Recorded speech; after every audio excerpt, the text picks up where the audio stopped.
is happening with children in the media? Do you guys... Oh, sorry, this can be a long tangent. Do you guys know, what are they called?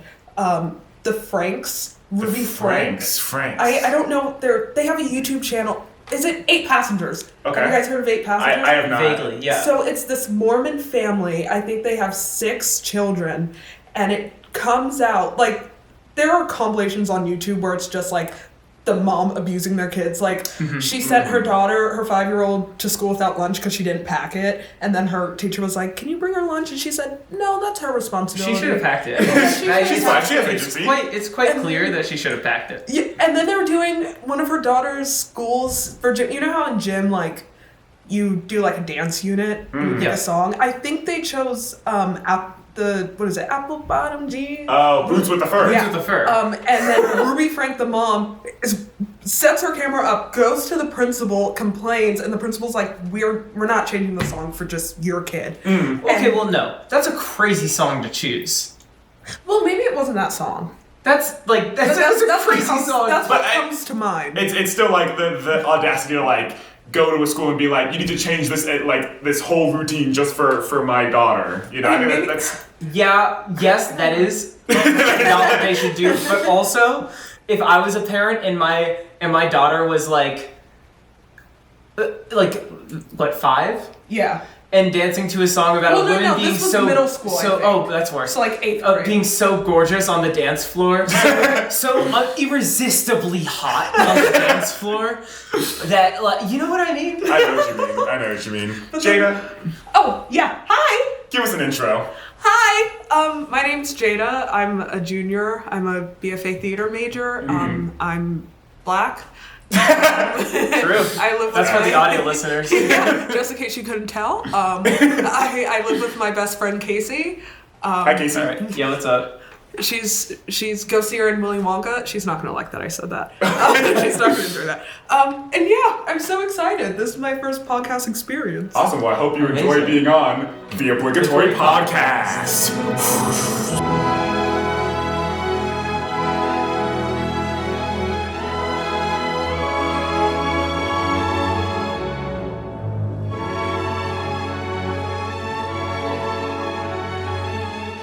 Dude, we've been so cool lately. Can I just get it out of the way? I mean, last episode, I outroed with "Catch you on the flip." You've been doing that a lot recently, which is because I'm trying to up our cool points. Yeah, I mean, I'm kind of dragging us down a little bit. I was hoping that maybe Jada could. But that's why we have her on the podcast. Is because we're just trying. No, I didn't say that. Forrest did mouth that though. Forrest mouthed the word. It's all about if you say it or if you don't. Right? Forrest, it's been a week. It's been a tough week. What's your deal, Jada? Yeah, what is your what is going on with you? Like the streets have been talking. I have my ear to the ground. I have my ear to the grapevine. I hear a lot. So what's your deal? I guess I have a lot of deals. That one with HBO. Yeah. You deal with Netflix. I will be, guys. This is not my only podcast. I will be on the TUAH podcast. Oh, my really? God! With Haley Welch? Yes. You know, she just said no to OnlyFans. Oh, it's really unfortunate. Episode 9. Yeah. Oh man. Well, I guess now there's no point. Yeah. Well, no, you could still go on. Maybe you could change your mind. Maybe you can get us on. Yeah. She does post thirst traps on her Twitter. Does she? Yeah, I was scrolling through her Twitter earlier because I wanted to see what she would say after the election results. Yeah. She didn't really comment on them, unfortunately. But she did post like a thing with an NFT and then it said make NFTs great again. Yeah. Okay. Surprise, surprise, most of her Twitter feed, her X feed, is like just TUAH jokes, like different variations on TUAH, like go TUAH the moon. Was that one that you said? Are you serious? What she actually does is I don't know if we've already talked about this, but she asks her fan base for AI generated memes, and then she chooses one to highlight every day, and then it's like Bitcoin TUAH the moon, and it's like AI her on a rocket, and the rocket has Bitcoin on it, and it's like flying up. Yes, what's up, George? You have your hand up. I think that might be a bottom 5 sentence I've ever heard in my entire life. Yes, Jada? Have you guys seen me when I'm getting knee surgery tomorrow meme? Yeah. No. I just learned what that is. It's basically the Grinch, but they put a blue filter on him, and it just says me when I'm getting knee surgery tomorrow. I've seen this on like Instagram everywhere. It's kind of the funniest thing I've ever seen in my entire life. I scrolled through it, and now my TikTok is Skibbity Riz toilet. I'm so that's sorry rough. about that. Yeah. I have a lot of Big Justice and the Rizzler. Oh yeah, we were talking about Big Justice, AJ, the Rizzler. We're trying to bring the boom to this podcast. Yes. Yeah. Our last podcast episode, we talked about OJ. OJ gave it 5 big dooms. He had 5 big dooms. So. OJ, that's a doom. Yeah. Christopher Columbus. Boom! That's great. Did you see the Rizzler on Jimmy Fallon? And how Jimmy Fallon was like trying to like sneak diss him like at every moment, and the Rizzler just did not care.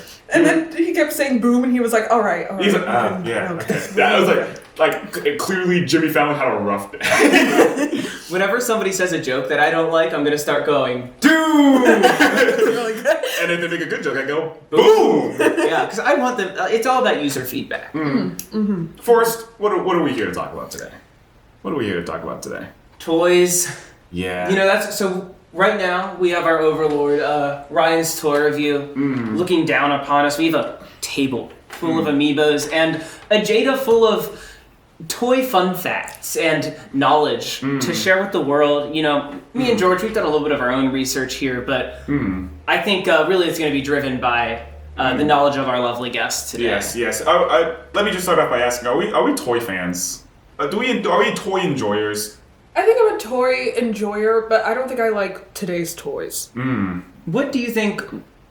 I think that a toy enjoyer. I was not like personally super into toys when I was a kid. I was like really into like Club Penguin and like Wizard 101 and just waving at old white people. I was really into like Club Penguin, Wizard 101 and like video games and like TV and like YouTube when I was growing up. And I had like Beyblades and I was really into like trading card games like Magic the Gathering or like unfortunately I was super into Warhammer 40K. Ooh, that's a good one. But well, you know, not so many toys in my life. I was like the kid who didn't like Legos. It sounds like I was your opposite, Forrest, because I was super into toys. Like I had 2 brothers growing up, and if like we had this like I don't know, we were those little boys that would like have this mass collection of toys, and we would make them like fight each other, and like we're flying across like the room like Dragon Ball Z, you know, like Spider-Man is attacking Shadow the Hedgehog, and then an Enderman from Minecraft who's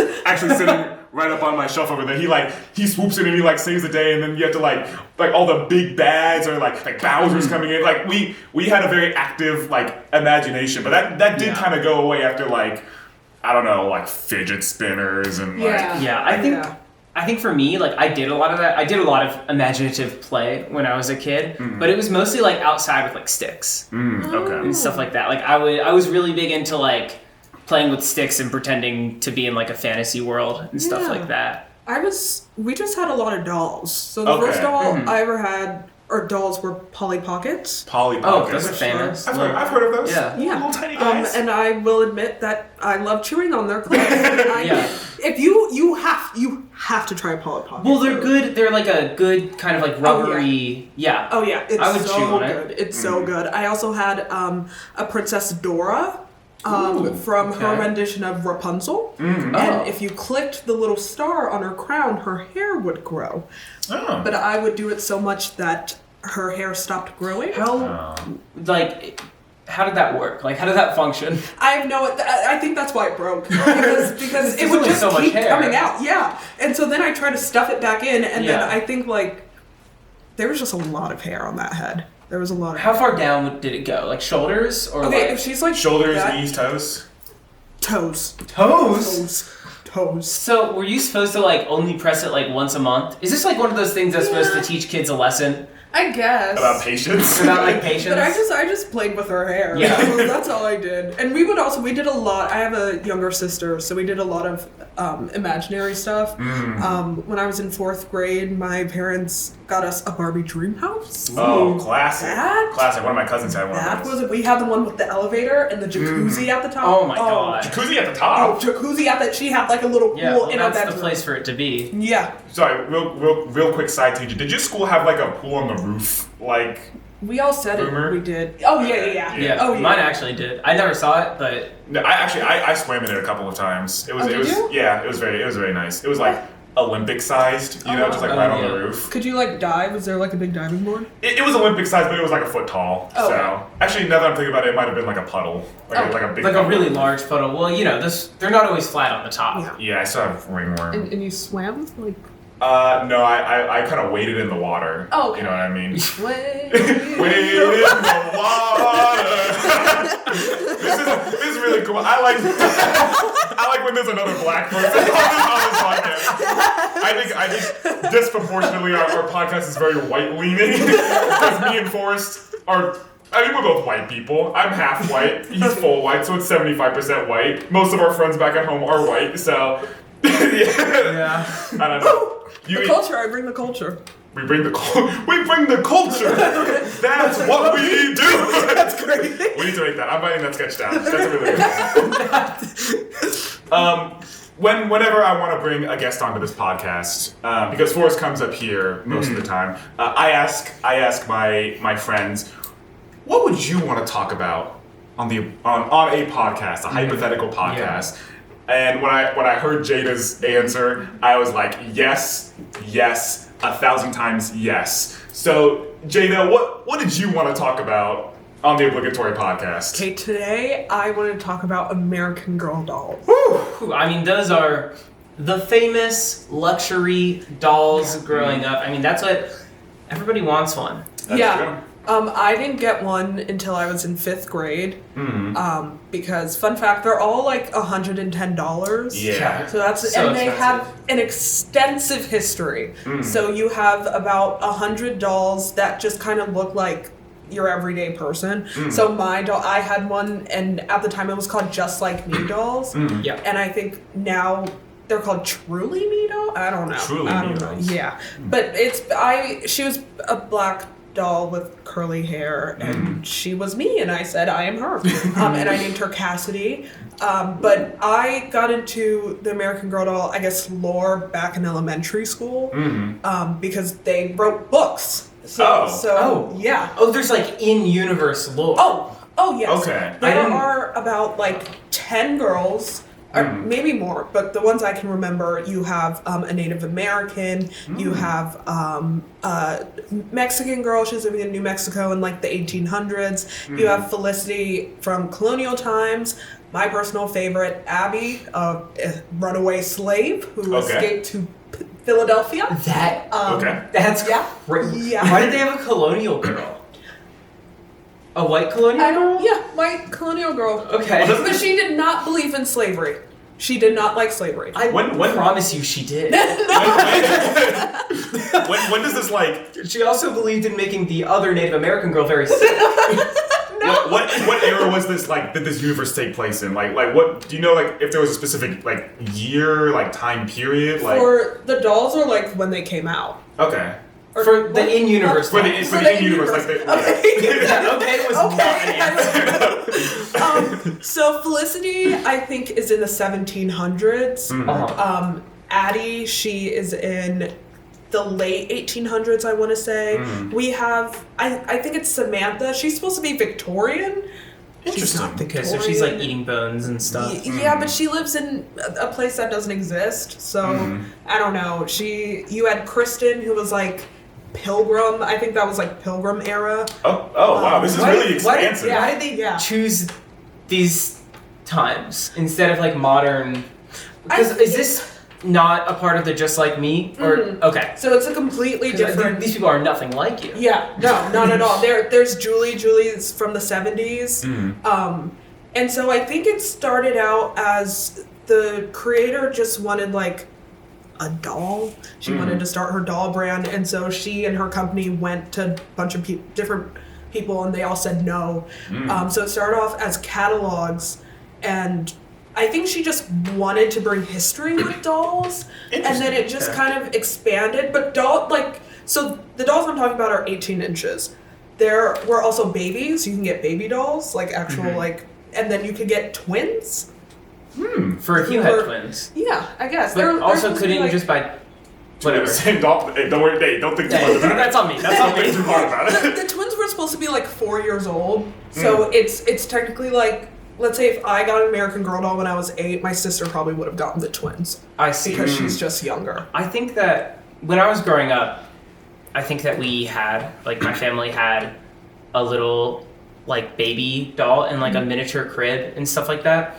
And it's very weird to me that was, like, a toy that was advertised to young girls. It's like, here, just practice motherhood. Yeah. Like, start young, practicing motherhood now. Because the baby dolls came out as a way for, like, let's say your parents, a baby was on the way, that's how they would, like, practice having another baby. Which is, like, that makes sense. Yeah, and but then I assume, also, I'm the younger sibling, I assume that might be why they got that, just to, like, hey, this is a baby, kind of. Yeah, but then it turned into just being a baby doll. But yeah, like that. It's like, here, let's play a game. Replace the diaper on this baby, little girl. That's like the baby who, like, normal. farts baby alive, and she, like, moves and you have to, like, that's an actual thing. But yeah, and then they started coming out with, like, kind of girls in our modern day. So there's Clarissa Tells All. That's a shout out for Casey because she loves Clarissa. Okay. Shout out Casey. But she's about, I think she's in middle school. She gets bullied. So it's about bullying. They start making movies. So my favorite is Kit Kittredge. She's like a reporter I think during the Great Depression. Okay. And so she goes out to, like, these towns where a lot of homeless people are and, like, writes about it. Willow Smith is in the movie, which I think... Oh, that's actually...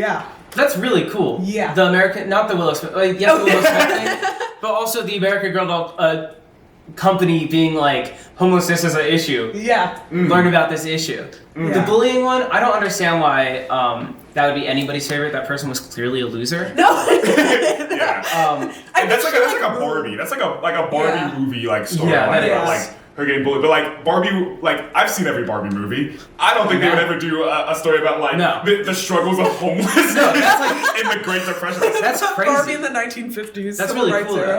Yeah. But yeah, and so now adding on to that, speaking of, like, when you're, like, the baby with the cribs, you can get extensive items for your doll. Okay. So you can get a bed. You can get a house. Now, some people, the houses are more like on Etsy, like they'll actually make it. You can get bathtub, a food cart, just props for your doll. But these things, if the doll's like $110, the bathtub's like $70. Ooh. Like that's how it is. Very pricey. As well as that, you have so much clothes, so many different collections.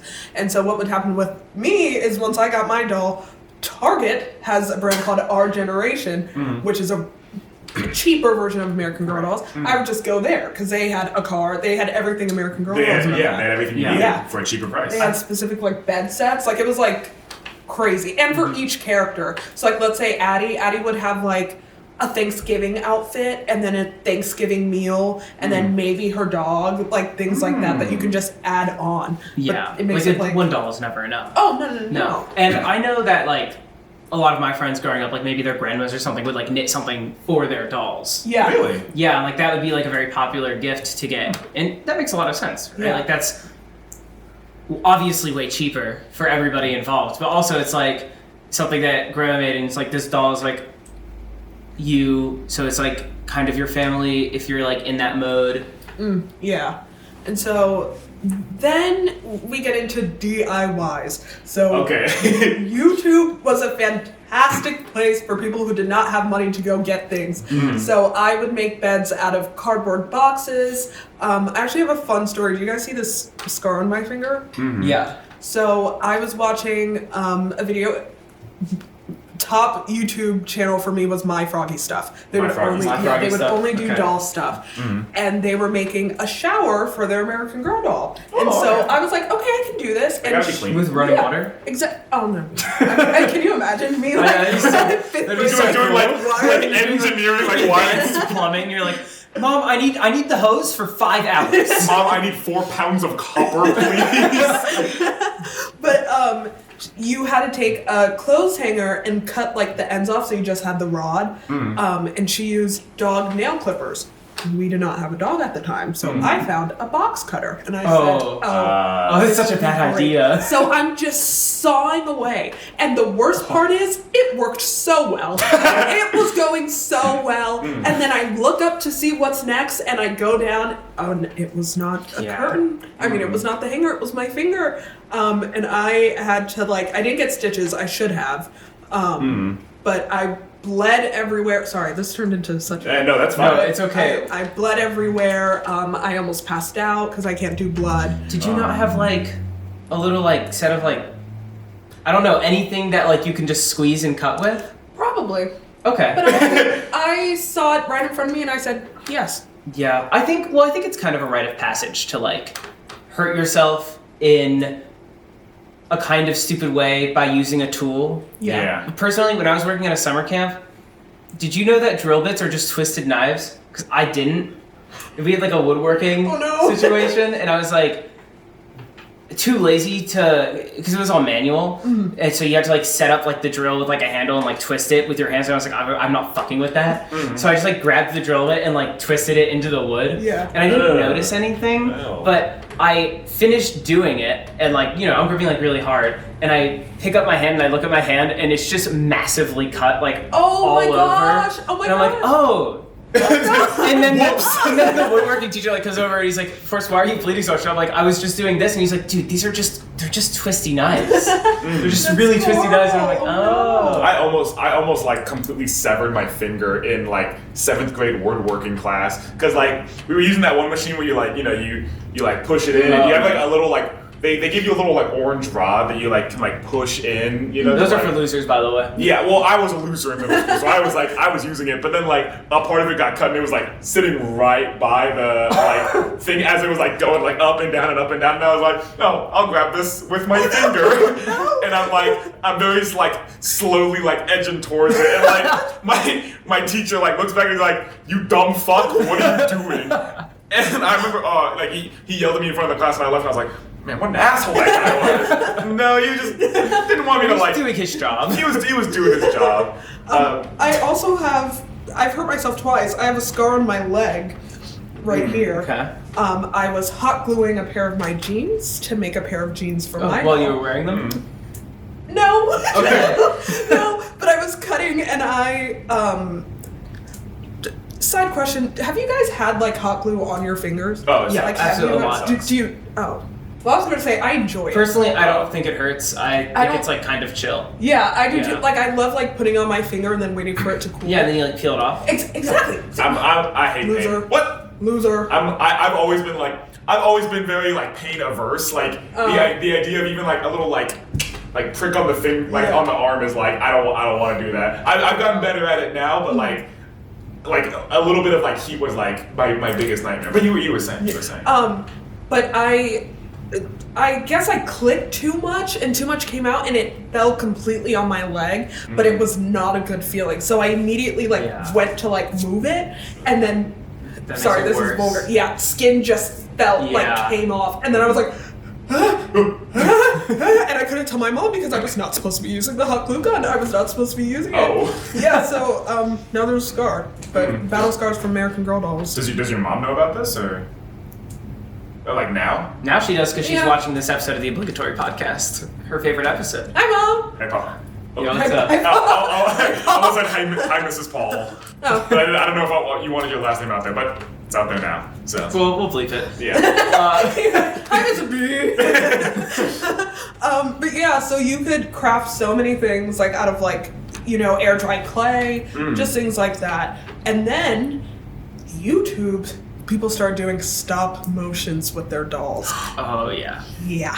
And they would create series upon series upon series. I would just watch, and that's all I would watch on YouTube. And what girls would do is, because all these girls have like 15 dolls, which is like $1,500 just sitting there, and they would cut some of their dolls' hairs because there were no boy dolls. And so a lot of They're girls were making like, trans dolls. Yeah. Yes. That's Quite literally. That's really pretty awesome. nice. And Yeah. to the point where I guess American Girl like realized it, and now they're selling boy dolls. Like now they're doing it. Post-op dolls. Yeah, exactly. Wow. There's also, speaking of, there's a doll hospital you can go to in the American. Have you guys? Change out their smooth part? Have you guys?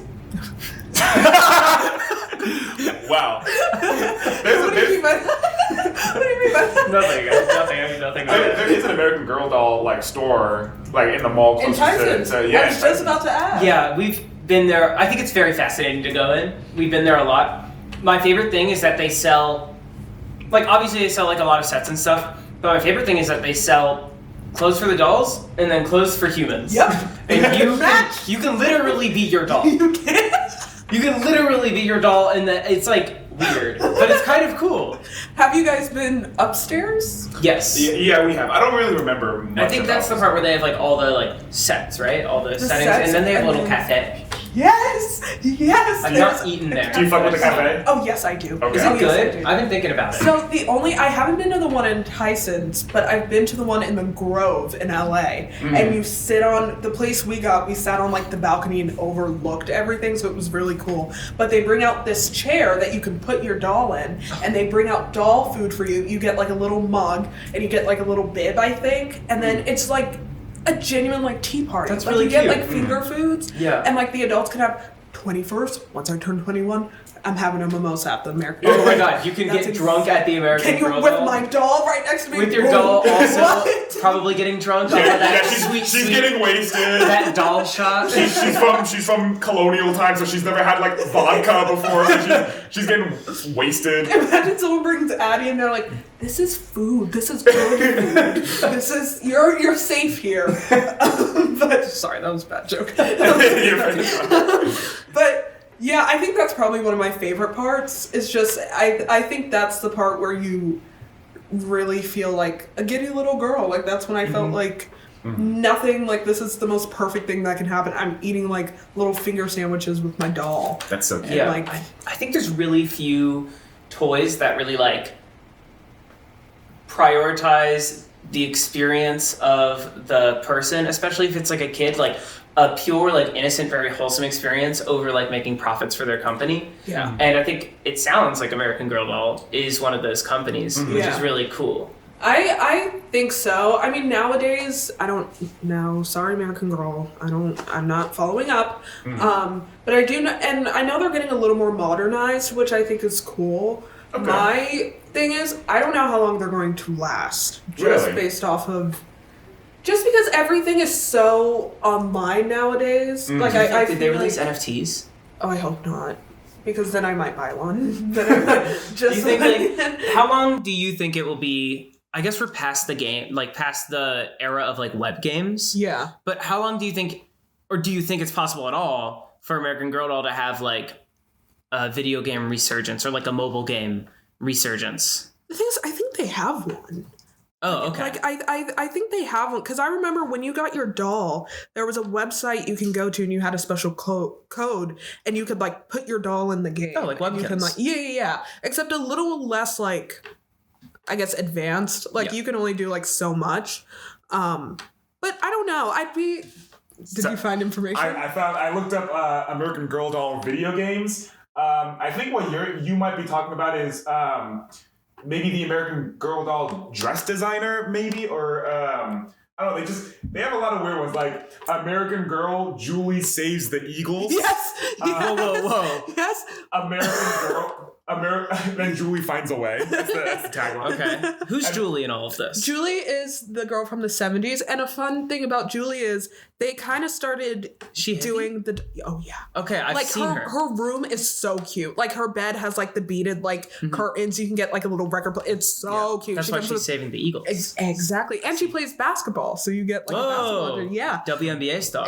exactly. But they started selling her best friend as well. Ivy Lee, I think is her name, which is a little stereotypical because she was an Asian girl and her name is Ivy Lee, but that's okay. But you could also get her set, and she came with like her own set of clothes and like things like that. But yeah, and then with like the titles like Julie Saves the Day, that's basically what the books would be. Okay. Like, so the books would be like, you would have a using Felicity, because I think I had most of her books. It was like meet Felicity's one about them getting in trouble. So I remember like Kaya, the Native American girl, like I think she lost her horse. I think that's what it was about. She had to go find her horse. And then she was given blankets by the colonial girl. Yes, exactly. And then her horse never found her again. Exactly. And a lot of them would like deal with, I know there's one, I can't remember. I think it's Josefina. Her mom dies. And so that's like her. So it was very like weird how far they're willing to go with some of the characters. Because some of it was like I feel like Kit Kittredge using homelessness and like showcasing that's very big, having a runaway slave, that's a big thing. Yeah. But then you go to like Felicity and she just lost her horse. She just rides she loses her horse and she rides horses. I think it's cool to have the like one whose like mom died and like stuff like that, because like unfortunately a lot of kids just have like so much dark shit in their life and they have like no idea what any of that even is. And so if it can become approachable by like this little doll, like I think that's like extremely powerful. And then speaking of little dolls, you can get mini dolls. So that was my first one was a mini doll that I got from a bookstore somewhere in Nova, and I met the author of some of the books. Like she signed my book. Oh, that's really cool. Really cool. And I dressed in like this I don't know what was up with me and Felicity and why I was like, you know what, I'm gonna be a Colonial Williams girl just like she is. Because Felicity wasn't for slavery. She was one of the good ones. She was one of those slave masters that had good relations with her slaves. So you were like, well, if I like knew her at the time, like me and her would have been chill. Like she would have protected me.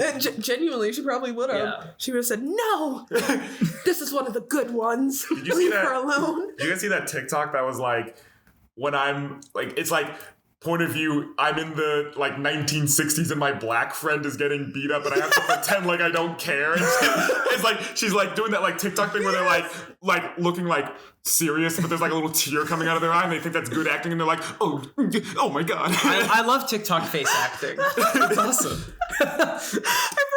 I remember she got so much hate, deservedly so. Yeah. Deservedly That's crazy. so. Nobody made you make that. Nobody was like, you know what I need someone to do today? I need a white person to tell me they care. So what would you say, as someone who's like not really into dolls like that, what would you say is the difference between American Girl dolls and like Barbie dolls? Because that's something that I'm like a little bit knowledgeable on, but it's like I still see them in like similar camps. Yeah.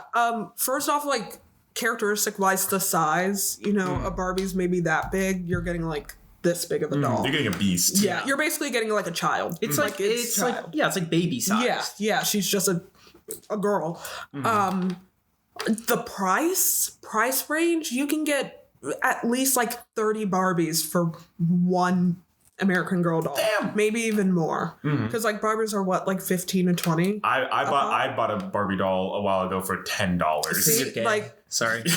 Yes, that's the reason why I got it. Also, storylines. I think with Barbie, one thing that I love is that Barbie can be whoever she wants to be. So she can be like an astronaut, doctor, things like that. And that's kind of their story. Whereas American Girl dolls, it's either you get a doll that looks just like you or you get a character. And your doll already comes with like a set journey. And I guess like experience, like nowadays, because Barbie has had such like a resurgence, I'm sure there are more things like the American Girl Doll Cafe, but like for the most part, there's not that. And Barbie doesn't necessarily have like a set store. Like you go to American Girl, it's like a set store, and there's not a lot of them. Whereas you can go into a Walmart, a Target, even a Kroger, and get any Barbie you want. Yeah, it's very special, I would imagine, being like a kid and then going into an American Girl doll store and like everything. Yeah, that's like that's a world you're stepping into. Yeah, and the decor is like very immersive, and it's like it's pretty incredible. Yeah, I forgot to mention they also have a hairstyle salon where you can go get your doll's hair done. You can get it cut if you want to. They'll do like little cute little hairstyles. You should have brought your Dora there. Oh, I should have. That's so smart. Oh yeah, they would have put more in there. And then they also had, this is a very big thing, I think for just girls in general, they made books, like everyday books. So there was one like how to make friends, how to like make money, like how to get a job. Yeah. And how to get to Fucking loaded. How to do taxes. But the two I had, and I think that have had more of a cultural impact, was, I think it's called Care. Oh, I can't remember it, but it's basically 2 books about what happens to your body. That is, like for puberty? puberty. Yeah, Yes. my parents made me read It's So Amazing.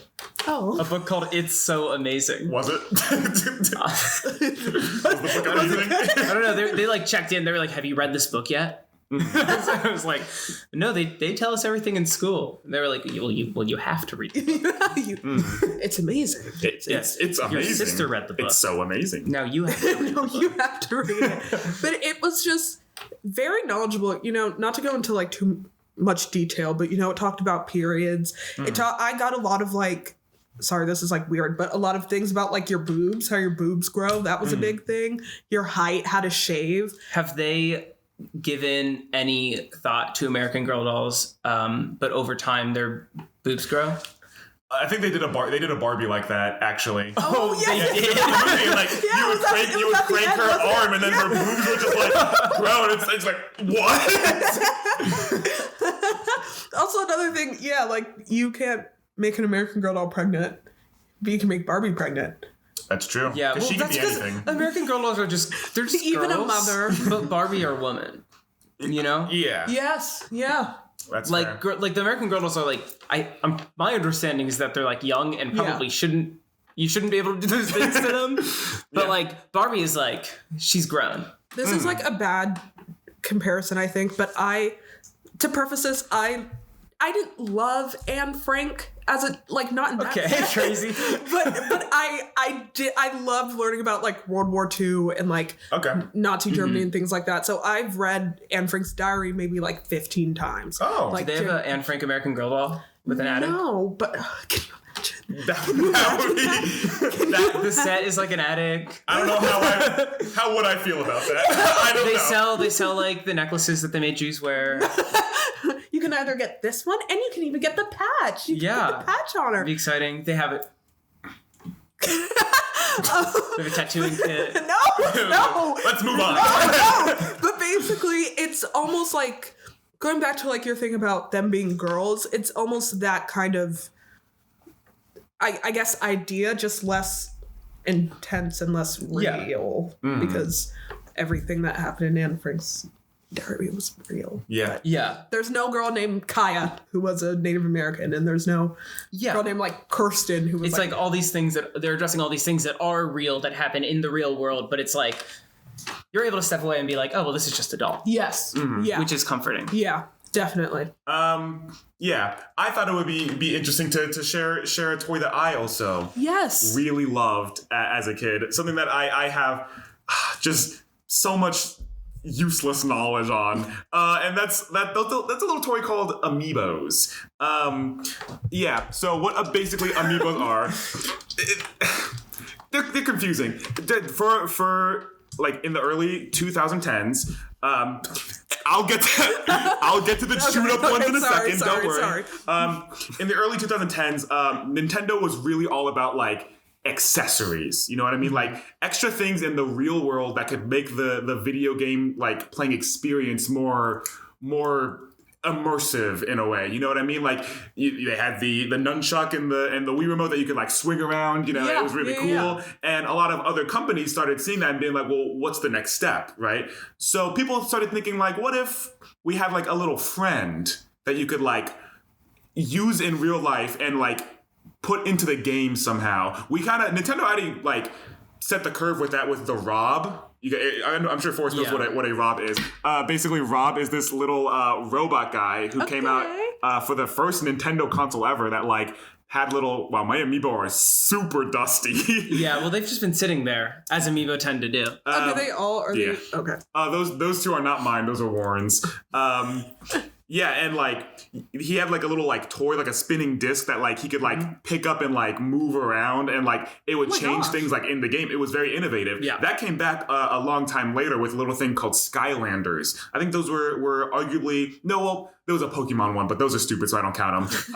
Skylanders are basically like different characters that like you can buy in real life. You can buy like a little pack, and then remember, yes. Skylanders were. Is it like that Disney game? Disney Infinity. Yes. Infinity. Skylanders started a whole genre of game, like, and it was like the hottest thing. Yeah, for a while it was huge. Like you couldn't walk into like a Toys R Us, like Target, Walmart without like just seeing like walls and walls of like weird, like obscure, like Skylanders, and they franchised out, and they had like giant Skylanders and Skylanders that you could like take the tops off and like put on other things, and it's like they got like a guy with like guns and like octopus legs, and he's like running around, and it's like it was really cool for a while. Then Disney Infinity was like, what if we also did something similar, and like they had like their Disney characters, like you could buy them in real life, you could buy like Woody, and you could like Disney Infinity was bad. Because, like... I had a friend who had, like, almost every single...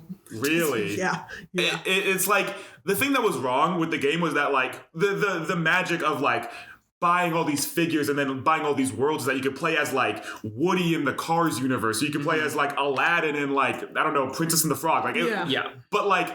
The story modes were solely contained, like, you could only play as Aladdin in the Aladdin worlds. Or, like, Lightning McQueen in the Cars world. you needed them to be able to play their own world. Yeah. Yes. But, and, like, Skylanders wasn't like that, though. Skylanders, you could use any of them. I should have came in with Skylanders. Do you know a lot about Skylanders? Yeah, me and my childhood friend Ian used to make videos. Really? You know, because you're like growing up and you watch a lot of YouTube. We like set up the iPad and we like recorded the TV screen of us like playing Skylanders with like commentary. Interesting. Are these like up anywhere? No, they're not. I don't think they're up anywhere. Could you find these and like send them to me? I think that they lived on an iPad. There's like a very slight chance that one of them might have been attempted as an upload, but I don't think so. That's a shame. And that iPad probably doesn't have them anymore. Yeah, so Disney Infinity was a major flop because of that. Like they had two waves of like the most popular IP, and then like they were planning a third one, but no one was playing the game. I mean, you could play as like the characters and play together, like with mixing and matching with them in the Toy Box, which is basically like a world where you could like create like sets and like create racetracks. You can create whatever you wanted, and you could have like Sully fighting Jack Sparrow or something. That was the coolest part. That was the coolest part, but it just a sandbox. It was a sandbox game for Disney, basically. It just wasn't enough to like bring people back, which is really upsetting because they were going to do Gravity Falls for the third wave, and it got canceled. And I would have loved to have like a Dipper, a Mabel, a Grunkle Stan, maybe a Bill Cipher or something. That would have been so cool. Really cool. But they suck at their job. But Nintendo saw this like trend and was like, hey, we have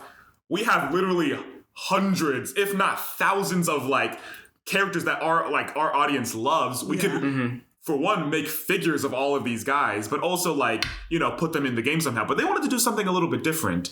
Instead of like, let's take Zelda. Let's take Zelda here. Beautiful Zelda figurine. This is from Super Smash Brothers. Yeah, I was about to say she's great in Super Smash. I love playing her. She's fantastic. Well, she's bottom tier, but I like her. She's chill. She's one of the worst characters in the game, actually, but I like her. Yeah. That's a separate conversation. Historically, has actually never been good in the game. Yeah, I think actually has always been bottom three. She's always been bad in every iteration of the game. Are you talking about across all platforms you can play on? In every single Smash Brothers game iteration of the Smash Brothers game, including the ones where she was half Sheik, half Zelda. Players using Zelda has like in competition and stuff has only been seen for like very specific circumstances or to show how much better you are than somebody. Yeah, so basically, depending on the game, this Zelda figurine would have a different function. So it was really like dependent on what the game was, you get like a different like perk with like a Zelda figurine. And they would release like different kinds of characters. Like Mario definitely had like the most. Actually, he's tied with Link, but you know, there's like multiple Mario Amiibo. We got a silver Mario, a gold Mario, a regular Smash Mario, who is chewed up beyond recognition. But basically, you could put like this Mario Amiibo in something like Super Smash Brothers, and then you could have a CPU that you could like fight with and train with so I can get like better and better. It was like a friend that you could like teach how to play the game. Yeah. And some people actually went to tournaments with their Amiibo. Like they'd enter their Amiibo into like professional like high level Smash tournaments. And they'd fucking wipe the floor. Oh my gosh. Amiibos, yeah, it was a form of content for Smash tubers. Mm-hmm. And then like take a game like Yoshi's Woolly World, where in the game there are a lot of different like costumes that you could have for Yoshi. If you were to scan in a Mega Man Amiibo, Yoshi, you would unlock a Yoshi that looks exactly like Mega Man. Are you serious? Yeah. It was. I think Amiibo is the coolest version of Toys to Life. I actually forgot another one, Lego Dimension. Which I thought was also pretty cool. I don't think it's the coolest version of Toys to Life. I do think it's the most well integrated. That's fair. Do you I think Skylanders is. Well, that's because fair. that's a Toys to Life game, whereas Amiibos historically have never been playable. They've always been like features. They're accessories, but I don't think that there's anything wrong with that. I don't think there's anything wrong with that either. And it kind of makes... If they made an Amiibo game, that would probably be... that would probably be the best Toy to Life game. They did make a couple like games where like you needed an Amiibo to play it. Yeah, but that's stupid. Wait, so what are you talking about? If they made an Amiibo game, like a Skylander game or something like that, the games where they're paywalling you by making you have an Amiibo, I think is not cool. Well, I mean that's what Skylanders basically did. Yeah, but that game is built on that. That's fair. Which is, I mean, that is like its own inherent problem, but that game is built on that. Yeah, but for the most part, like if you put an Amiibo in a game, you get like a bunch of coins or something. Like sometimes it'd be super lame, but sometimes it'd be like really cool things like skins or like a friend to play with. Or there's a wolf Link Amiibo. It's like Link, but he's a wolf. Yeah. If you put that in Breath of the Wild, you get a wolf Link like companion. Serious? Yeah. I'm playing that right now. In Breath of the Wild, yeah. Breath of the Wild has a lot of Amiibo stuff. I mean, most of it is just like... It's only Zelda stuff. Like, it depends on which Zelda Amiibo you put in the game. All other Amiibos... I didn't mean to cut you off. I don't know if you had anything. If you put, like Rosalina, you just get, like, some meat or something out of it. You get, like, steak or something. It's mostly like a weapon. But then you get, like... You put, like, Ganondorf in there. My boy Ganondorf, you put him in there. Okay, well, now I have two things. One, what was your ranking for him? In Smash? In Smash, also... Honestly, worse. In Ultimate, that's the best he's ever been. And he's bottom tier. No, he's the best in Melee. Oh, yes, you're right. But that's like... Yeah, I know. Okay, what about... Super She's great. Ganondorf? Thank you. Okay, that's Ganondorf in Brawl is the worst fighting game character ever created in any game. Yeah. Straight up. Which is funny because that game also has the best 3D, like, not 3D, the best platform fighting character ever created in any game, which was Mega Man. Meta Knight. Or sorry, Meta Now, Knight. so is it, I'm using my, like, Disney Infinity knowledge. Like, did you have, like, a thing where you would have to, like, put it on for it to read? In pretty much every single, like, controller, there's a little NFC chip like in the thumbstick, or there'd be like a spot on the controller. Like I think down there I have my gamepad, which my Wii U gamepad, which looks super dusty down there. But it has like a little thing in the corner, and at the bottom of the Amiibo you can just tap it right in. Gotcha. And then you could just like see Samus just like pop up in your game. It was fantastic. It's like tap to play. And I loved these things, and the rest of the internet loved these things. A little bit too much. Oh no!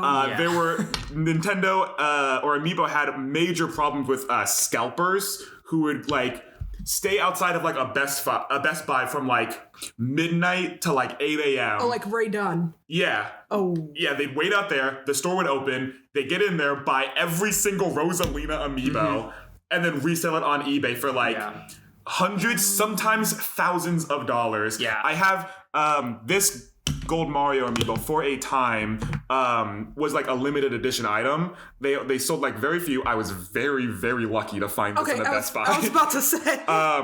But like people would like sell this guy for like $10,000, and people would just buy it because it was like people really wanted to have every single amiibo. Yeah. You know, like that was like this is a collector's item. Clearly, I have so many. Hey, thank you, Mom and Dad, for buying me pretty much all of these amiibos. I'm sorry, I was so greedy and so annoying about it. Well, because what you have to realize is, like, for however Nintendo is big in America, it is insanely huge in Japan. Yeah. Yes. So, like, however cool, like, we think, like, any of this shit is in America, it's like, yeah, they'll buy it for, like, $10,000 in Japan because, I don't know. Yeah. And they just do. And then sometimes there'd be like things would go wrong when making the amiibo. Like, where's Peach? Where's Peach? She's over here. There was one Peach amiibo that was made that didn't have any legs. That one sold for maybe $50,000 on eBay. There was one Samus amiibo, actually, you pointed her out, that was printed with 2 arm cannons. She looked so fucking cool. Yeah, she sold for $250,000. Yeah, she bought And for that hey, one. listen, if I had the money lying Valid around, for that one. I would have bought that. Because I can imagine how cool that is. Yeah, and not all Nintendo characters are created equally. It's going to be super easy finding a Mario amiibo because like everyone's going to want a Mario amiibo, but someone like Ness, who people don't really care about, like Earthbound.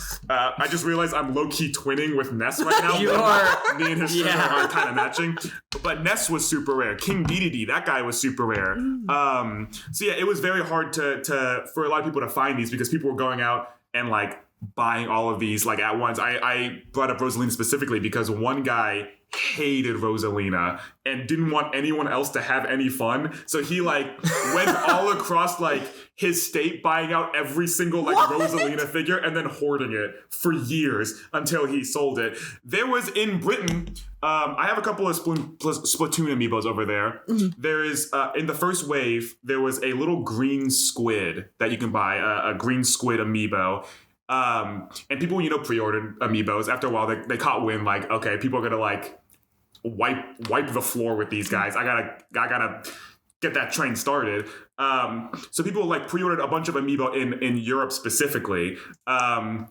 And the night before, all the green squid amiibos were like delivered to GameStops across Europe. Someone hijacked like the bus. They knew that was the bus. They knew that was They knew that was the truck that was carrying all the green squid amiibo. They held the driver at gunpoint, drove away with all of the At gunpoint in the UK. In the UK, yeah, drove away. Or maybe the. I don't know. Like I watched a video about it. Shank. Maybe like the guy took a bathroom break and I know the bus was the truck was stolen. I'm pretty sure it was at gunpoint. I could be wrong, but I'm pretty sure it was at gunpoint. Probably these guys are really committed. And then like no one got their green inkling amiibo.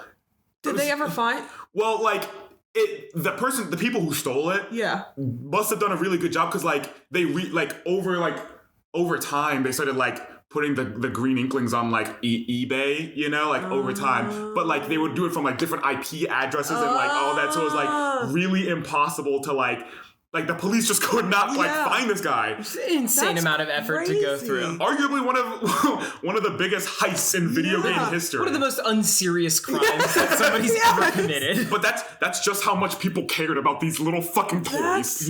Crazy.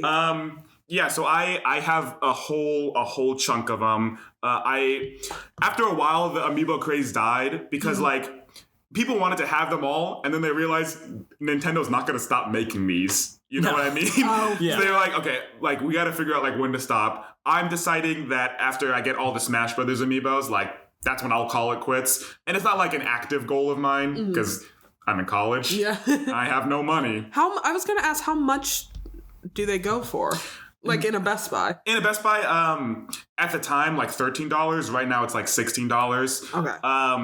Nearby our place, or my place, there's a place called the Tech Exchange, and they have amiibo that they sell. And depending on the rarity, some will cost like $20. Like this Ice Climber amiibo over here, which is, in my opinion, one of the coolest looking really that's cool. so cute. Amiibo. This one went for $25. But for Daisy, who is much rarer, she was going for $60. And there was a Bayonetta there. It was for a couple of the characters, they had like alt skin version amiibos, which is weird because not all of them did. Like Steve and Alex, these guys have alternate like costume things. But for someone like Wario, who doesn't have his like regular like yellow purple outfit on for his like main appearance, he doesn't get one of those. For some of them, like Cloud, he got like an alternate skin one. His alternate skin one, it was at Tech Exchange for like $120. Yeah, it's that's an American Girl doll. Well, because Cloud isn't even like Nintendo property. Oh yeah, the third party ones, like extra. Yeah, the third party ones almost always are like cheaper, not or more expensive than like. I remember when the Minecraft ones dropped, that was like extremely big for people. Yeah. People went fucking crazy over them, especially because they came in like a package. One of the coolest amiibos in my opinion. I used to have him. He just kind of disappeared. Some of my amiibos have done that over time. It's really unfortunate. I think your dog eats them. Some of them, as Jada was looking at them, like Yoshi doesn't have eyes. Ryu, he doesn't have a head. Ryu lost the battle. He got chewed up. Donkey Kong's arm is like all fucked up. And that's actually because Forrest was really hungry while recording. Well, Donkey Kong, I assumed that he would be chocolate flavored. Was he? Yeah. That's awesome. What was I saying before? I forgot. They're going missing. Oh yeah, sometimes they just go missing. I had a Mr. Game & Watch, and Mr. Game & Watch, he's like a 2D. He's one of my favorite characters. Yeah, he's like as thin as like paper, and like Nintendo couldn't justify like a piece of paper on like a podium and be like, please give us $13. Actually, he came in a pack of 4 with Rob Duck Hunt and I think Dr. Mario. There was definitely a fourth retro. Person. It was like a retro one. They gave you like different versions of Mr. Game & Watch, so you could like plug in like one where he's doing like different moves from the game, like he's on his parachute. Yeah. It was really cool. There was a Boo amiibo from Mario, and that one glowed in the dark. What? Yeah. So sick. Super awesome. You need that one. That's one of the few like non-Smash ones that I like really want. Yeah. But it's just so hard. Boo's one of the best. I mean, he's one of the best. Yeah. I agree. There's like, there are some amiibo that are like, I think are really cool, but they're like hard to find and very expensive. There's like, one is like, I think his name is Box Boy. He's just a little box with 2 legs. He goes for like $30,000 in Japan. Like, whoa. That's what the fuck? Who even is? What is that from? It's a Japan exclusive game, so it's a Japan exclusive amiibo. It's actually made by the same people who made Kirby. Oh. Yeah. I have a dog back at home. Yeah, Kirby's feet are all chewed up. Thank Ginger for that. Thank my little brother Dimitri for that. Ginger. Who took my amiibo off the shelf to like use in Breath of the Wild to help him cheat, which is what he was doing. And then they would like fall off the desk, and my stupid dog would come up and start like nah. I remember when this was going down like 2 years ago, and every single day George was like, so Dimitri dropped another one of my amiibo, and Ginger got to it. Forced to look at this. it's like a picture of Mario and his like hats. I'd be like, yeah, man, that sucks. Why do you keep letting him use them? I don't. Yeah, at college, I didn't let him use it. Exactly. I told him specifically, don't touch these things, and he just did. What the hell? So have they been home until now? When I moved into the apartment this year, I like brought them all with me because I just straight up didn't trust them not to do that anymore. For that one. And I lost like a couple of them were lost. Sonic the Hedgehog, he's lost to time. Falco, gone completely. I had a Link amiibo, like one of the first like amiibos ever created. It was a Link amiibo, and my little brother Alex broke that one, so I bought a new one freshman year. And like almost immediately he took that one, put it in Breath of the Wild, and then Ginger snatched it up. So I lost 2 Link amiibos at once. I don't know. She's just a hungry. Nothing is like more delicious than plastic. Yeah, I wonder if this is just really. It's like a Polly Pocket. Well, I think for a doll, it's like for a dog, it's like. I don't know. It's like a toy. It's like enrichment, probably, right? Yeah. They're just like it's like how they like to like knot like bones how they just and keep stuff. going. Yeah. But I am hopeful. Yeah, you can keep. I was about to say, is it okay if I just? Yeah, just go ahead and peek around. The only amiibo that I brought last year was my Jigglypuff amiibo. Well, that's because she's my favorite character in Smash and one of my favorite fictional characters of all time. She's super, we all just smiled at the camera. I can't believe you rated my Smash. We can rate the rest of them. Yeah, I was about to say, Lucina's pretty good. She's good. She's in every game. She's pretty good. That's about all I play. Yeah. I only play those 4, and then maybe I'll play Falco. Falco, I think he's He is in Melee. He's really good. One thing that I want to point out that people that has been very controversial with Amiibo are these little stands that are on the figures. Basically, at the very beginning, that looks inappropriate. Yes, you should see the Link one. You should. So not Nintendo all likes putting dicks into things. not all characters can really stand on their own. Something like King Dedede, they can put him in just fine. But for the duck and the Duck Hunt dog amiibo, that's flying, you need to put him on a stand. Yeah. And at the very beginning, for some reason, they didn't do clear stands. They did colored stands. So this one, it's blue and it looks kind of cool. Yeah. But for the Link one specifically, it was stained yellow. And it was right where his penis would be, so it looked like he was just pissing. That's so good. Also, I had another Link amiibo that was destroyed by Ginger, and it looked like she gave toy Link from Link's Awakening a frontal lobotomy. His forehead was just gone from his head. But after a while, they got wise and they started doing like clear stands, which is like better. Yeah. You know, it's like it doesn't look like Mewtwo is like pissing on the ground or whatever. Yeah. But then like for the Smash like Ultimate wave of amiibos, they just got really creative with it. Like the Ice Climbers, they have like ice coming from the back that they can stand on. Ridley's like destroying the floor. You got Banjo-Kazooie and he's got like a little puzzle piece that he stands on, which is what he collects in the game. Yeah. I just think amiibo are like super neat. They have like a super neat weird history behind them, and I think their functions are just like cool. And they look good. They look like, they put a lot of effort into these, and it shows. Like when am I ever gonna be able to buy like a Lucas like figure? You know, like he's from a Japan exclusive game, or a Mii Brawler figure. Yeah. Like what they would never make this. No, they would never. Like how? Why would they? But because of Amiibo and because of Smash Brothers, they did, and they did it for like a whole bunch of their games. They've slowed down a lot in recent memory, but I don't know. I just think they're cool. I'd give them like an 8 out of 10 or something. Yeah. You know? An 8 out of 10? Yeah. Really? Something like that. Something like that. I mean, the number 8 is important to toys, no doubt. Yeah. I think that that goes back a long time. That goes back to like your classic toys. Yeah. Your toys started in like 1947. Oh yeah. Yeah, toys started in 1947 by people like Albert Carter. Okay. Yeah, I'm talking about the Magic 8 Ball. I want to reel it back. You guys are talking about Amiibos and American Girl dolls are actually pretty old school. Thank you.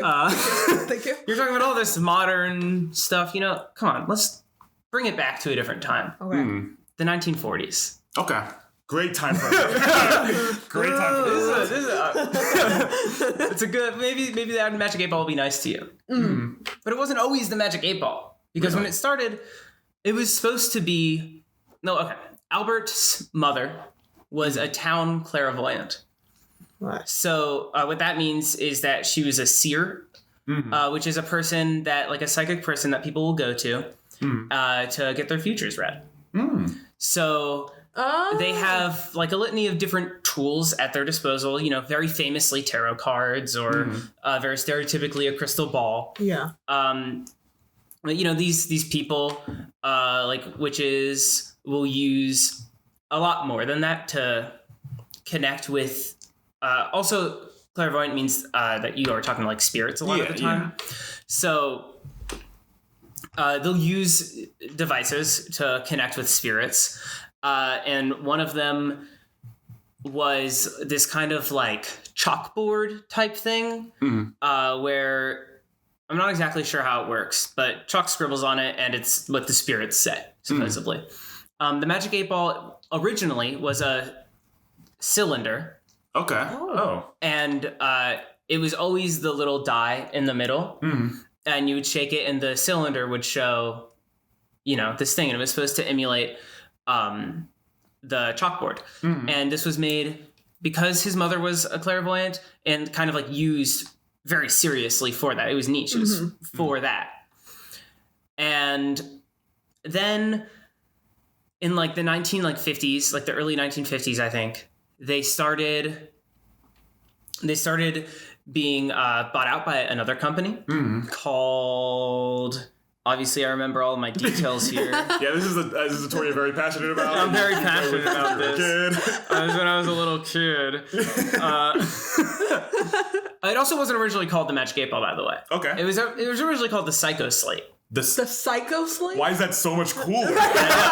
Because it was a little slate for like psychic capabilities. Yeah. And they got bought out by this company, and this company was like, we have to start advertising towards kids because we want this toy to be successful. We don't want this toy to be a run-of-the-mill like tool for a job. We want to make money off of this. Yeah, this is not serious work. This is playtime. Yeah, this is nothing like American Girl dolls. They're focusing. They're focusing on. And I remember they said specifically, this is nothing like Amiibo either. That's exactly what they said. They said you can't shake Amiibo. You can't do that. And they replaced the cool cylinder with a ball, but very stereotypically, they made it a crystal ball. Oh. Yeah. So was it like clear? Like was it or like Yeah, so it was a crystal ball, and it was still mostly used by like Sears. And again, it's just a shake. It's just a dye in liquid. But you shake it up and it says like one of 8 things, and people come in for readings, and it's used very seriously. This thing has powers, people. Oh, That's yes, true. like a cookie catcher. That's what Like that's a getting. cookie, yeah. Is that what it's called? Like a fortune teller? I thought it was called like a cookie. Like the origami, like... Yeah. I was thinking about a dream catcher for a second. You were like making that move. I was like, what? No, it was the pick a number thing. Yeah, fortune tellers, I mean, obviously, another thing very similar, where they were, at one point, I think very serious, and at one point, something that, like, held a lot of power in people's opinions, but then were kind of, like, co-opted by kids. So whatever, it starts getting advertised towards kids, and it doesn't really do poorly, but it's not doing very well either. And so this company's like trying to get rid of it, and they get that out by another company. Okay. And this company is like, we have to redesign this whole thing. Here's what we're gonna do. We're gonna make it black. Awesome. We're gonna put a we're gonna put a white circle in there. It's a Magic 8 Ball now, and also it's a paperweight. Oh. Okay, that makes sense. It's a heavy. Yeah. So then it became this like paperweight style kind of office toy. It's like the best way to put it. Like, I don't know, you go into work with your mom, and it's like, here's a Magic 8 Ball here. It's like a fun paperweight for you to have. It's completely robbed of all of its power at this point. I mean, I'm sure that there are some people who are out there trying to... Sorry. So we're watching someone trying to like get out of their parallel parking situation. Oh, I've not been me watching- like just fully intently listening. I've been watching people parallel park for the past hour and a half. It's one of my favorite things to do while filming this podcast. It's like the same as like being on a call with somebody and like scrolling through TikTok Reels. Yeah. It's like Through TikTok Reels. TikTok Reels. TikTok and Reels. That sounds awful. TikTok Reels. Both at the same time. Oh my god. But this time it's like parallel parking. And did that person make it out? Shake, shake, shake. Yes. Boom. But did they hit the car behind them? Shake, shake, shake. Of course. Did they actually? They did. I watched them love chat that just a scotch, not enough to leave a dent. It was just the license plate. It'll be fine. We'll be fine. Then nobody even needs a license plate. Imagine they used this video as As evidence. Oh, that'd be so awesome. I would love for our podcast to be used as evidence in court someday. Not against like one of us or something, just to like prove that someone was like Like if you're like in a murder case or something, like let's just say hypothetically a murder case. If you were to do it, yeah, if you did it, if Jada did it, if it's between 3:30 and 4:50, she did not do it because she was here. She was here on November 9th. Yes. But if it was any other time, I'm getting a vibe that it's definitely possible. What was you were saying? I was saying, so yeah, it's turned into this paperweight, and now it's also getting new marketing, and it's taking off. Oh, really? Yeah, it was also very importantly bought by the owners of Rubik's Cube, Ideal Toys. Yeah, that makes sense. They're very good at that. Yeah, and so what these people, all these people sell are just like toys that look really good on a shelf and are kind of fun to play with. Yeah. That's like their whole deal. Flash forward, it gets bought out by Mattel. Makes sense. They're the toy guys. They're the toy guys. And, I feel like Magic 8 Balls are, for me, one of the most underrated toys. Okay. I think that simply because they're one of the most, universally played with toys. I think everybody at some point has played with a Magic 8 Ball. Oh, yeah. And I spent countless hours of my youth, with friends being like, what's this silly question we can ask next? And I think it's also a really good introduction if you're like a Wiccan person, which I am not, but if you're a person who's like into Wicca and stuff like that, it's a very good introduction to the idea of like spirits or like a approachable type of like Ouija board situation where if you believe in it, you are talking to the spirits with a household device. I actually remember as like a kid, my mom, I went to her, sometimes she would after school take us to her job just so she could finish up her work or whatever. And I remember playing with a Magic 8 Ball with my brothers, So I'm just like the kids from the 1950s. Yeah. I think I think that there's a lot of timeless toys out there, and I think that I think that it's crazy that although massively entertainment has changed, and a lot of toys are phased out every few years. You're not seeing Bakugan, you don't even know what that is. I don't even know what that is. I grew up on Bakugan. Yeah, I know what that is. Bakugan? Yeah. Oh, I thought you said Bakugan. I know what Bakugan is. Okay. Whatever. Bakugan. And, that gets phased out. You're seeing most toys be subbed in for mobile games or video games, and most TV gets subbed in for YouTube. But the Magic 8 Ball has staying power. That's true. You know what? I think is also an underrated toy. What? A Slinky. Ooh. Slinkies were invented by mistake.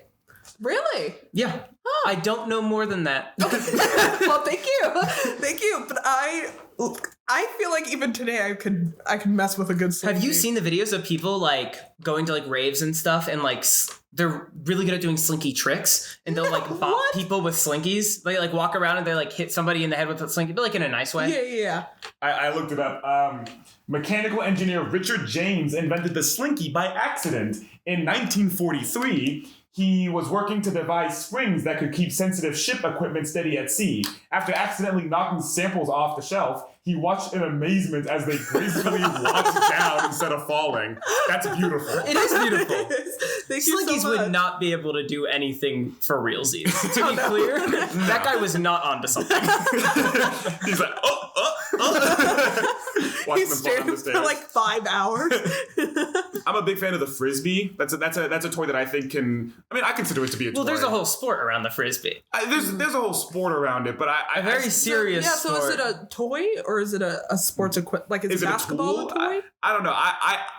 It's a basketball toy. Yeah, because if I think so. It's something you play with. I don't think balls are toys. I don't think a basketball is a toy, but I think a bouncy ball is. You know what I mean? Why isn't a basketball a toy? You don't think because it was created for a sport. I think the why Frisbee you're just playing a game when you're playing a sport. That's fair. You changed me. That was and what you're playing with in games are toys. Yeah, it's not a tool. You're not this is my chisel and I am a sculptor. I didn't like that motion you were doing. But what? That's a basketball. That's how you use it. Why is your hand so fluid with it? Because unlike you, Okay, I move with flow and majesty. In grace. Yeah, and I feel like I grace. very easily take the ball like away from you as you're like trying to draw. Nobody said I did it well. But you won't be more graceful Can than you me. imagine LeBron James? I almost said Elon Musk. You imagine LeBron James like on the court like gracefully. Well, that's the difference between LeBron James and Bronny. Bronny's graceful, but LeBron James, he's more of a classic player. That's true. That's true. Are you guys good at Rubik's cubes? Is that something you guys are I knowledgeable used to on? know how to make like flowers and like solve one, but I don't think I could solve a Rubik's cube now. Nah, me neither. You know, Justin Bieber can do it in like a minute. Really? You know Justin Bieber needs fucking hobbies. What do you mean? He has a hobby. It's Rubik's cube. You're not listening, Forrest. In a minute. I think Rubik's cubes are really cool. I think like people who can do speed cubes and like they're very serious about it, and the like tournaments about it have a lot of regulations and a lot of rules, and I really appreciate that. I think that's really cool that there's a very serious community around it. But also, I think that it's cool that like all these people who are super into Rubik's cubes are just like, yeah, I don't know. One day I was like bored in class, and so I started like doing Rubik's cubes, and then I was like, oh man, I'm still bored. And so I started like solving them under the table in class so I can like do it blind. Yeah, see, that's And then they're crazy. like, That's yeah, really I don't know, I got really bored. So then I started like making like cool things out of the Rubik's cubes. And it's just like, they're just people who are too smart for their own good. Yeah. And they have nothing else going on. And they're like, yeah, fuck it, Rubik's Cube. I'll get good at a Rubik's Cube. My little brother Dimitri, he is excellent at Rubik's cubing. Really? He like for a while that was like his big face. He'd just be like sitting like watching like Madden or something, and he's like doing Rubik's cubes. He's not even like looking at it, and then he'll hand it to me and it's like solving. I'm like, ugh. Yeah, that's crazy. I think it's crazy. also cool the amount of Rubik's Cubes that they have released. Like, Oh yeah. 2x2, 4x4, 5x5, You got the 6x6, 16, you got the 16 by 16s. You got the ones that you can like do diagonally, and it's like really Yes, cool. You got the ones that are those like are the really puzzle cool pieces. ones. You got the 1x1 one, and it's like that's the one that I can solve. That's my favorite. Fantastic at the 1x1. Oh It feels like man, last night. another good day of podcasting. Jada, we have a tradition. A massive tradition. We have never missed this tradition for a guest episode. Because how could we when it's so important? Exactly. It is the most important thing ever. So, Forrest, tell her what the tradition is. So the tradition is that because we were talking about toys today, Yeah. I'll give you the normal tradition. Yeah. Normally, me and George are confused because people like they see us, but it's like they don't see us. No. It's You like know, it's like they they're just- looking at us, but they're more so looking at us. You know, it's like we're two guys. We're two different people. Different. But people think that we're one and the same. That's true. They think we're exactly alike. But we know that's not true. They think we're yin and yang, but we're both yin. So we need you, Jada, to tell us, other than race, Other than physical appearance, anything like that. Okay. What is the difference the one and only. between me and Forrest? Now, we do have to get the elephant out of the room. You know me way more than you know this guy. But hopefully, And that's okay. That could be to your advantage. And look, nobody will be offended if you call George stupid and me smart. It's okay. they won't care if you call Forrest like emotionless and me emotional. Like, who cares? There is no such thing as a wrong answer, but if it is wrong, we'll make you fix it. Yeah, but if we've already heard it, we will ask for you to try it. Yep. So, we'll I mean, just but you wait. did say before this you watched every single one So of our yeah, episodes. you did say you're a big fan, so I assume you know me pretty well. And you can take your time. I can cut out the silence. Yeah, no. Okay. I think. I don't know, because you felt. Oh, the way you. See, that was very like you guys. We are unfortunately just super alike. I think you are more of a listener and you are more of a talker. Because throughout this, just the way you respond, I think you do this like in everyday life, but you make sure that the other person knows you're listening. And I think you just know that he will always be listening no matter what you're saying. Like that's just the relationship. You make me sound like his little lap dog. Like I'm in love with him. No. But that's stupid. I'm not like in love with him right now. No. But and then I think also the way you guys give information. I think you have a more of like informative, like, you know what you're talking about, like you have the facts. I think, George, you rely on like experiences and like what has happened in your life to like guide you through what you're talking about. I do think that's true. Yeah. I take my other one back. No, you can't do that. No. Okay. Well, I only got one, so that's my one. Okay. Sure. So you had a draft answer. Yeah. And then you had a final draft answer. Exactly. And I'm submitting the final draft. I'm thinking about going back and like listing like every single difference like in a little document just to like, stress over even more. That, yeah. And then you should tier But list it. I'll put your first one tier list it. Yeah, you should tier list it. Oh, whoa! Extremely good idea. That is Oh my god. I can't wait to do that. How haven't we thought of that? Dude, we're so dumb. God damn it! What's wrong with us? God. I can't tell if like you guys are being sarcastic. No, we mean this. Okay, good. That is actually a really good idea. It's a fantastic idea. But we'll include your draft answer in that. Yeah. But we'll know your official one. Okay.